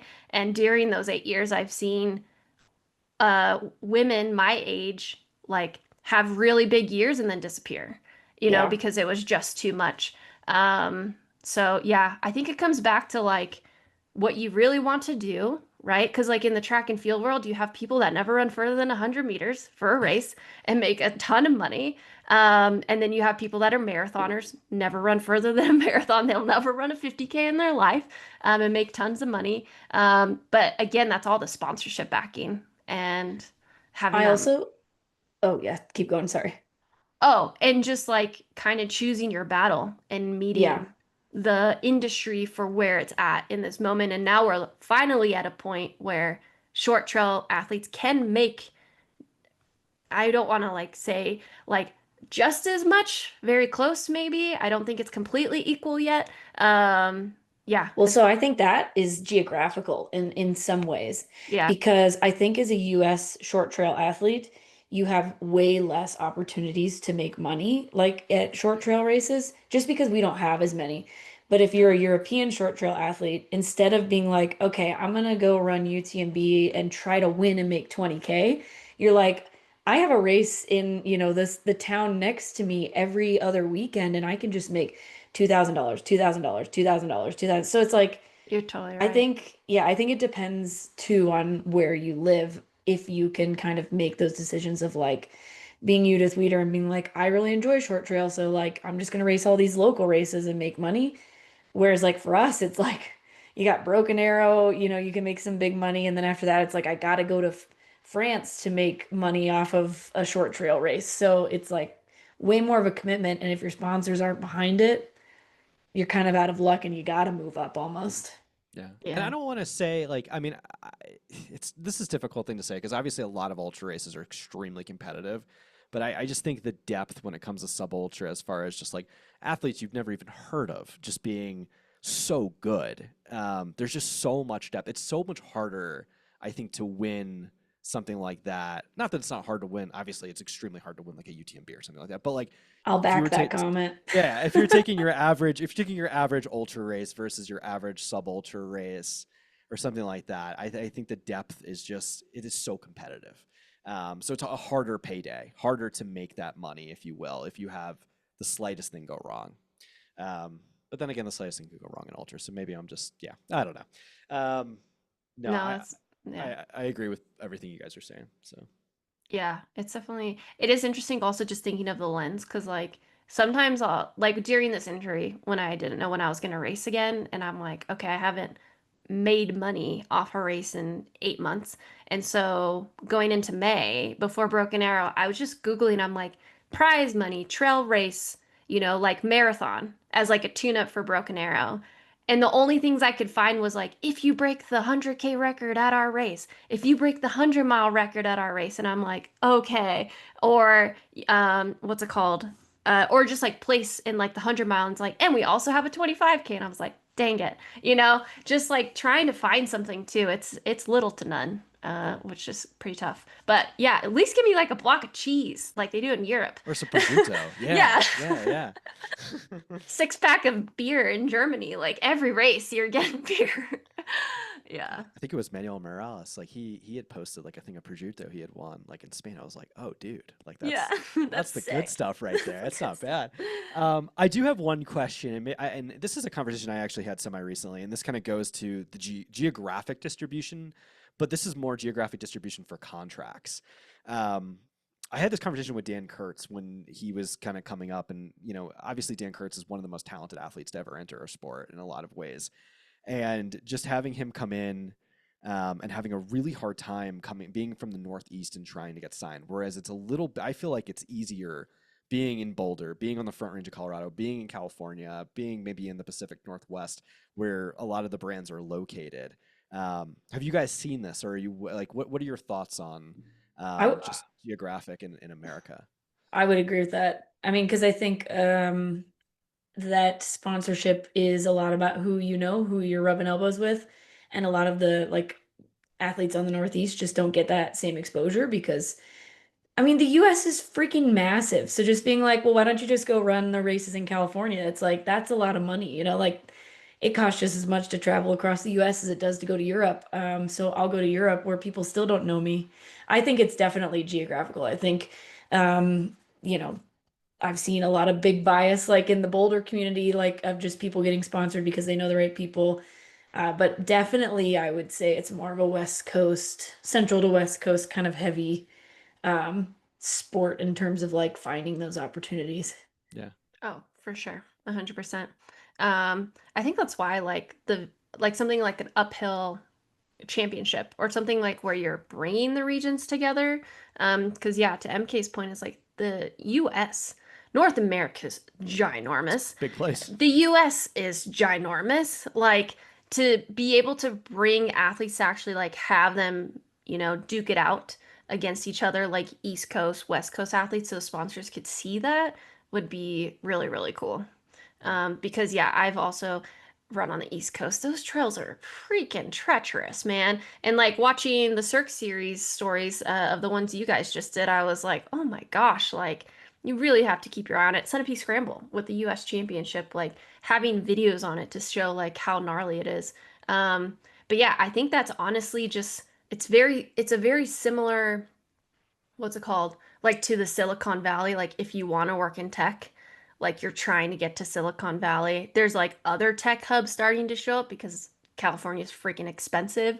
And I think companies have realized how expensive it is, but it's like that's just where the business meccas are, like in America in general. Like I'm trying to Yeah. think, East Coast, it's New York. And so you think of the industries that come with New York. Atlanta, Georgia's coming up. Like, yeah, it's pretty interesting. Yeah, just move to Boulder, you'll get picked up by somebody. Just move your entire life, spend all of your money. Live on some, Uh, yeah. I'm just a hater because I think West Coast is, better anyways than living in Colorado. Sorry, James. No, you know what? Yeah. I have to agree with you. There's better spots in the country for sure. Colorado is pretty expensive. Nah, Colorado's great. It's It is. I do love it. I But think no, it I would be think it's cool, a bias thing for sure. but that's why it's up to companies to hire team managers. Like, oh my gosh, my dream job post, so if any sponsors are out listening, would be to be a talent scout. I think that'd be so much fun because like if you have someone that can actually run trails, understands the industry, say like they send me out to Sunapee like 10 years from now and I like run a loop course and I'm like, okay, I know what type of skill it's going to take to run this course great because I have all the experience.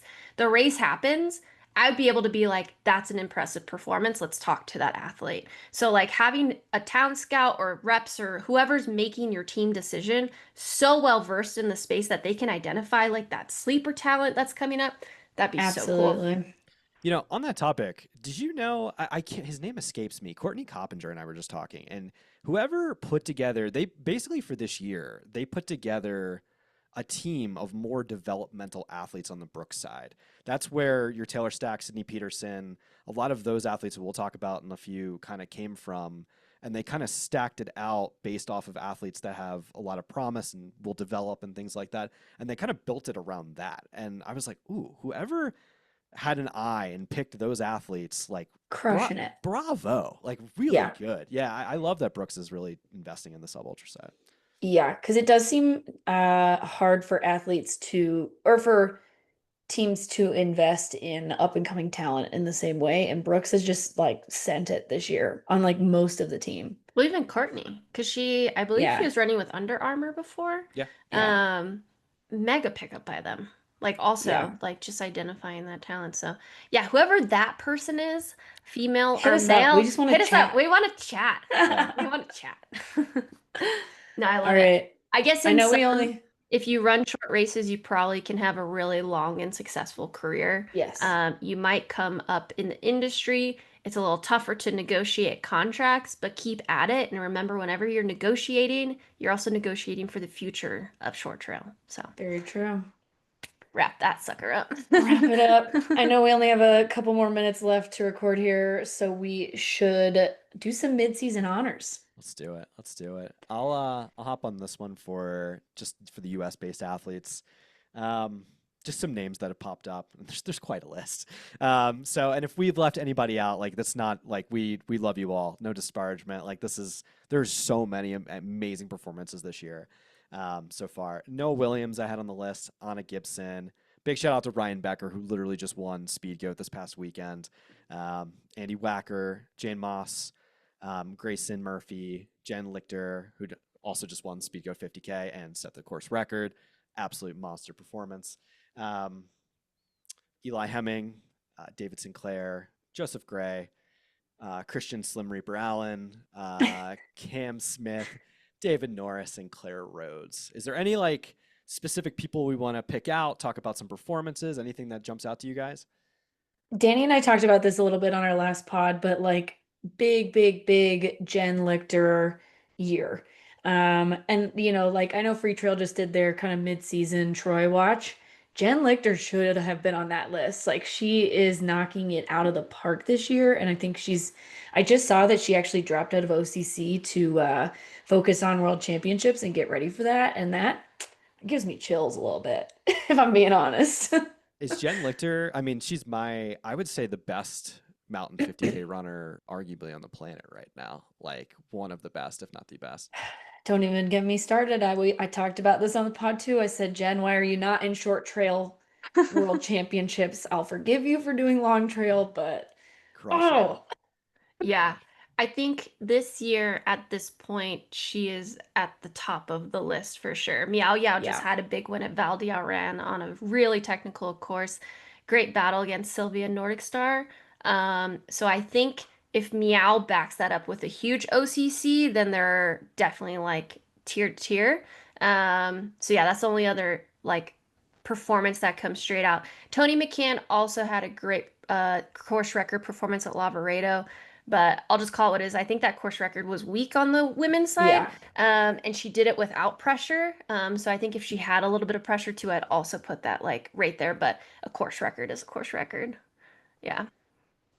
Yeah.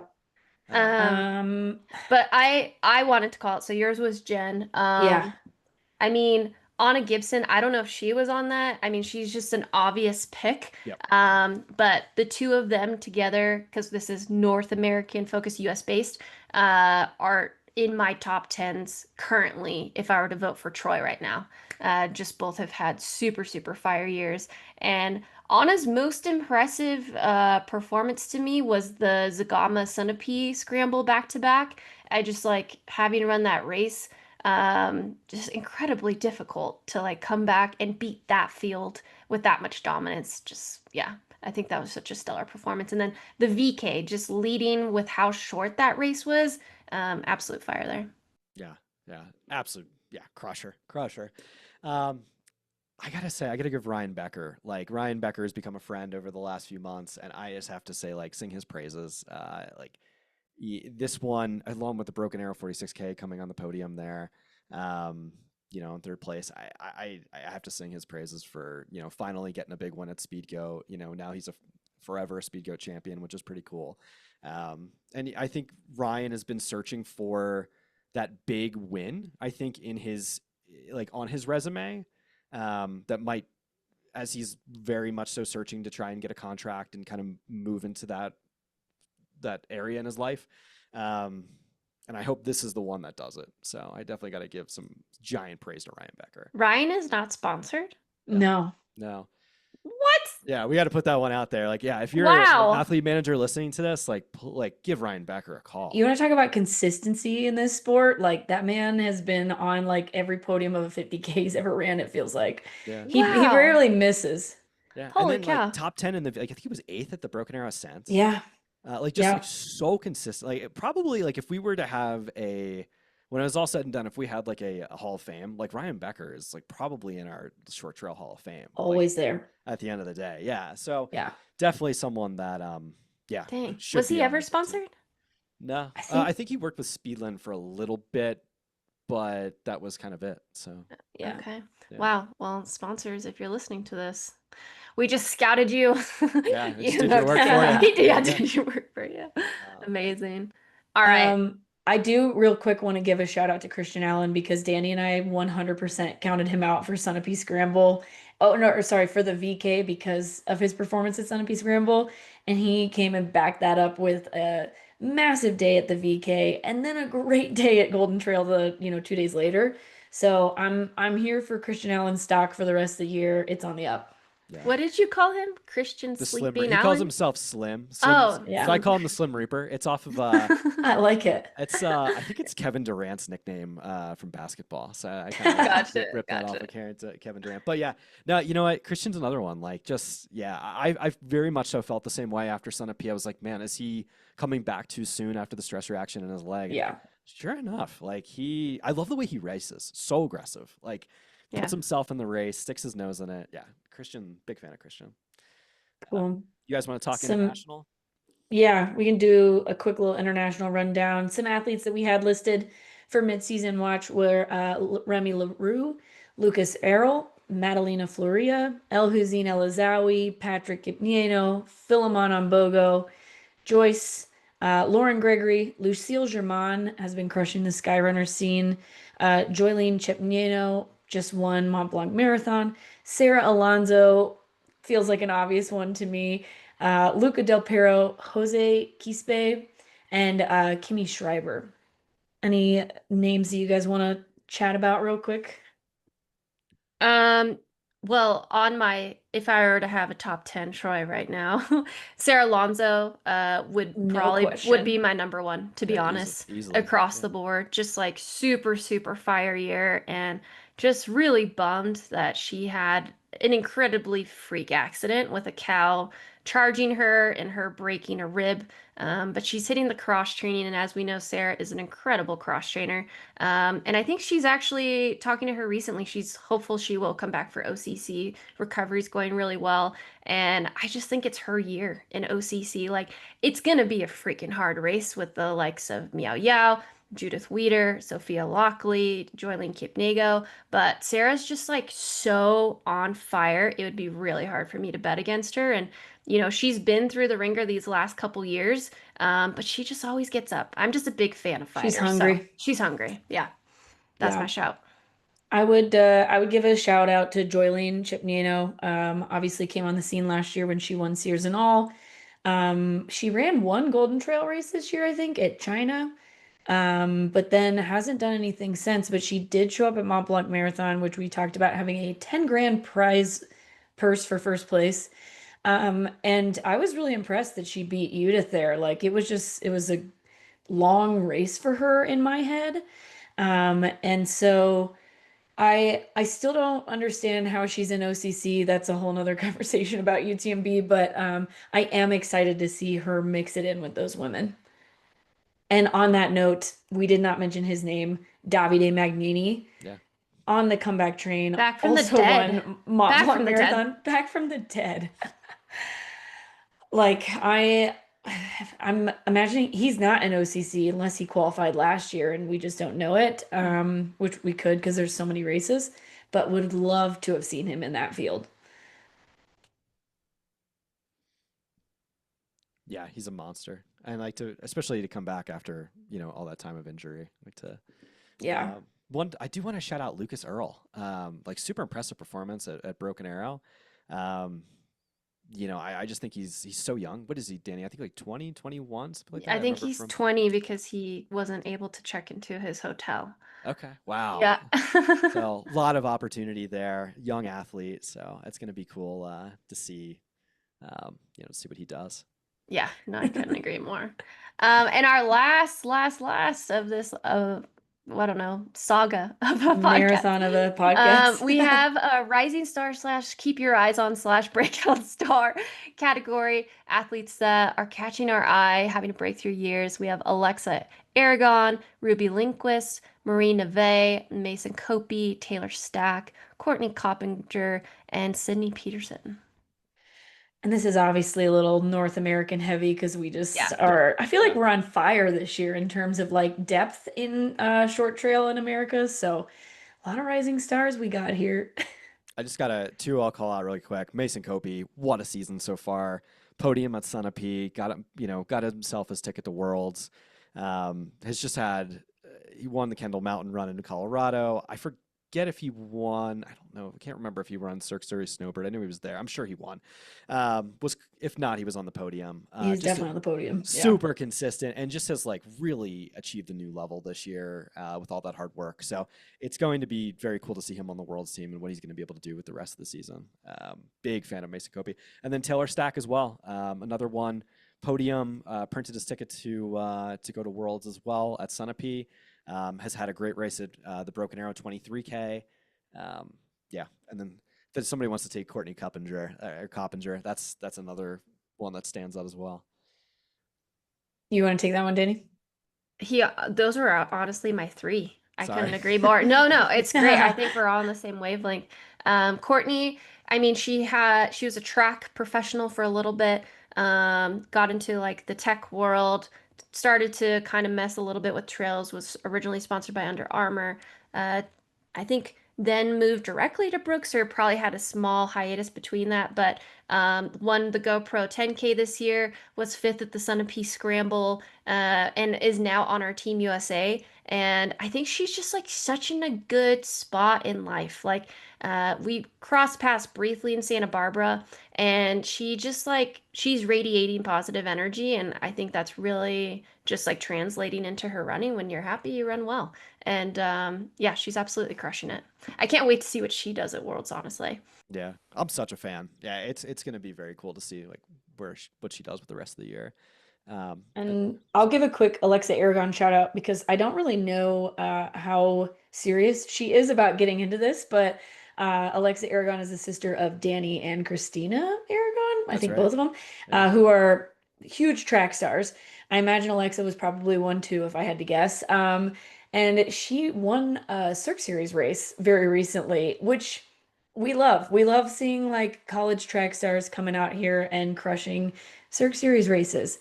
That's the opportunities that we're looking for, you know? So watch out for Alexa. Yeah. She was also she was a steepler at Notre Dame and also she was Mm. top 10 at the Broken Arrow Ascent and top 10 at the Oh, 23K this year. Yeah. sick. Yeah, she's On it. definitely one to look out for. So, cool. Another steeplechaser. They crush it. Classic. Yeah. Yeah, yeah. Cool. Uh, Well, hopefully you guys enjoyed this as much as we did. I'm sure there's like 2 more hours of chatting that we could do about the state of sub ultra right now, short trail, whatever we're calling it. yeah, maybe we could touch base again at the end of this year. But if you guys don't already follow both of our podcasts, the SubHub podcast, the Steep Stuff podcast, Spotify, Apple, YouTube, Instagram, hit that subscribe button. And if you guys liked part one, part two, let us know in the comments of the podcast that you are currently listening to right now. And if you are a mega fan, maybe you'll even drop a 5-star review, or just let us know how you're liking the podcast.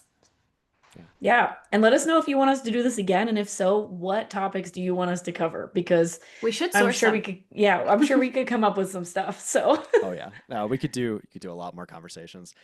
Guys, I just want to say thank you so much for having me on. I really appreciate it. This was awesome. Yeah, vice versa. This has been the SubHub podcast, and The Steep Stuff podcast. Sorry. oh, so you're good. All right, talk to you guys later. Bye. bye. Bye.